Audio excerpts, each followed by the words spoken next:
मैं आज की वीडियो में 11वीं क्लास का पॉलिटिकल साइंस का चैप्टर 2 स्वतंत्रता इसके क्वेश्चन में कराने वाला हूँ बेसिक से। यहाँ पे ये है कि स्वतंत्रता से आप क्या समझते हो।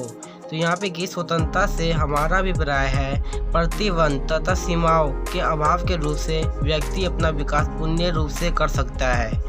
अब यह है कि दूसरा पॉइंट ये है कि लिबर्टी शब्द का अर्थ क्या है। तो यहाँ पे लिबर्टी दो शब्दों के मेल से बना है, एक लाइबर प्लस टाई जिसका अर्थ होता है सभी बंधनों से मुक्ति। ये मैं एनसीईआरटी बुक से करवा रहा हूँ। यहाँ पे तीसरा क्वेश्चन ये है कि 20वीं शताब्दी के दो स्वतंत्रता सेनानी के नाम बताओ। एक है महात्मा गांधी, उनका बुक का नाम था हिंद स्वराज। एक है Nelson Mandela, long walk to freedom, आज़ादी। यहाँ पे ये है कि स्वतंत्रता के दो आयामों का वर्णन करें। ये हमारे क्वेश्चन में 3 नंबर का आ सकता है पेपर में। तो यहाँ पे पहले हम क्या करेंगे, सकारात्मक इसके स्वतंत्रता के आयाम लिखेंगे। तो यहाँ पे है कि सकारात्मक में जिसमें ये नियमों एवं कानूनों के अंतर्गहन ऐसी व्यवस्था है जिससे मनुष्य अपना पूर्ण रूप से विकास कर सकता है।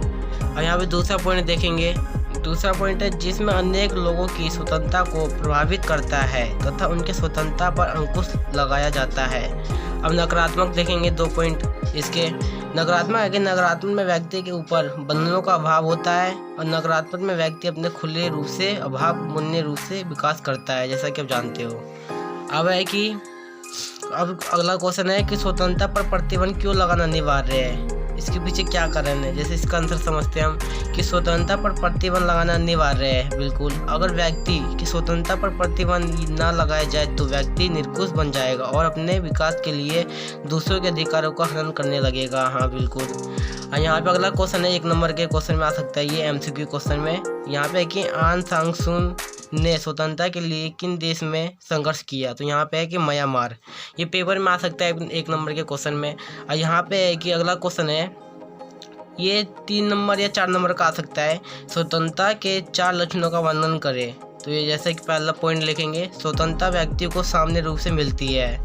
बिल्कुल, पहला पॉइंट। और दूसरा पॉइंट है स्वतंत्रता का इस्तेमाल हम अपने समाज के विरुद्ध नहीं कर सकते हैं। हाँ बिल्कुल। और तीसरा पॉइंट है स्वतंत्रता समाज से सभी वर्गों के विकास के लिए होती है। हाँ बिल्कुल। योग्यता के अनुसार कार्य करने की शक्ति को भी स्वतंत्रता कहते हैं। बिल्कुल। ये 4 पॉइंट आप लिख लीजिए कॉपी में। ये 4 नंबर का क्वेश्चन या 3 नंबर का आ सकता है पेपर में। अब यहाँ पे अगला क्वेश्चन है कि स्वराज शब्द से क्या समझते हो। ये 2 नंबर का क्वेश्चन आ सकता है कि स्वराज का अर्थ होता है स्वयं का शासन या स्वयं के ऊपर शासन। स्वराज एवं स्वतंत्रता नहीं है बल्कि ऐसी संस्था है से मुक्ति भी है जो मनुष्य को उसके अधिकारों से वंचित रखती है। बिल्कुल। अब अगला क्वेश्चन है लोकमान्य तिलक ने स्वराज के बारे में क्या कहा। ये 2 नंबर का क्वेश्चन है। यहाँ पे स्वराज मेरा जन्म से अधिकार है कि वह ये मैं ले कर रहूँगा। हाँ। अब अगला क्वेश्चन है स्वतंत्रता हमारे लिए क्यों आवश्यक है, इसके पीछे क्या कारण है, आवश्यकता क्यों है स्वतंत्रता। तो यहाँ पे पॉइंट वाइज लिखेंगे अच्छे में कि स्वतंत्रता हमारे लिए इसलिए आवश्यक है क्योंकि हम पूर्ण रूप से अपना विकास कर सके समाज में, जैसे कि। हाँ बिल्कुल। अब अगला पॉइंट है स्वतंत्रता के द्वारा व्यक्ति राजनीतिक, आर्थिक तथा सामाजिक विकास कर सकता है। हाँ बिल्कुल। राजनीतिक और आर्थिक सामाजिक तीनों समाज में। और अब तीसरा पॉइंट है भारत में व्यक्ति को पूर्ण स्वतंत्रता पर्याप्त नहीं है क्योंकि अगर हम स्वतंत्रता पर प्रतिबंध नहीं लगाए तो व्यक्ति निर्कुश बन जाएगा। हाँ, किसी का भी हनन करने लग जाएगा अधिकार। अगला पॉइंट है कि स्वतंत्रता के द्वारा व्यक्ति स्वतंत्र रूप से किसी भी कार्य को कर सकता है। हाँ। अब अगला क्वेश्चन है मील के हानि के सिद्धांत का वर्णन करिए। 2 या 3 नंबर का पूछा जा सकता है।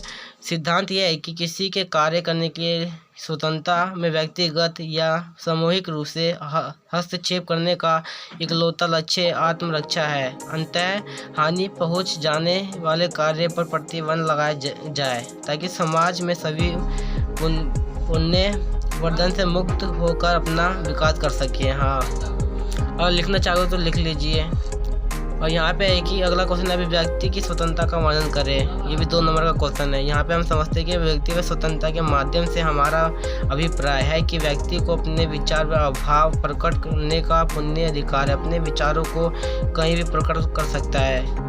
कोई व्यक्ति किसी व्यक्ति के खिलाफ रैली व शासन कर सकते हैं, लेकिन वह दूसरे के मौलिक अधिकारों का हनन नहीं कर सकता है, जैसा कि आप जानते हो, और ना ही सार्वजनिक चीज़ों को नुकसान पहुंचा सकता है। हाँ बिल्कुल। और भी वीडियो अच्छी लगे तो लाइक कीजिए, सब्सक्राइब कीजिए, शेयर कीजिए। Thank you. अब अगली वीडियो में मिलते हैं।